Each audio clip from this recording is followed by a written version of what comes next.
যায়। তারপর হঠাৎ ওর বাবা বললো এই যে আমরা গঙ্গার তলদেশ থেকে যাচ্ছি, এই দেখুন ব্লু যে লাইনটা, এই লাইনটা মানে এই ব্লু যে কালারওয়ালা এই লাইটটা জ্বলে যখন আমরা গঙ্গার নিচ থেকে যাই।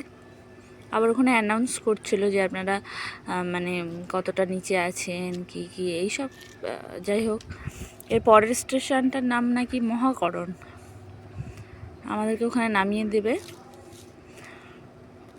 ওখানে অ্যানাউন্স করছিল। যাই হোক, খুব বেশি জার্নি না, এইখান থেকে এইটুকু, বেশ ভালোই লাগলো। এই আমরা মেট্রো থেকে এবার বেরোবো। আমি ভেবেছিলাম যে একদম শেষ পর্যন্ত হয়তো আমাদেরকে নেতাজি পর্যন্ত হয়তো নিয়ে যাবে, কিন্তু না, মেট্রো থেকে বেরিয়ে আমি আবার ওর বাবাকে বললাম যে আমাদেরকে কি আবার টিকিট কাটতে হবে, তা বললো না, এখান থেকেই অন্য মেট্রোতে ওঠার সেই পদ্ধতি আছে, ওখান থেকে আমরা চলে যাব নেতাজি। যাই হোক, আবার স্কেলেটারে উঠলাম, উঠেই যে চলে এলাম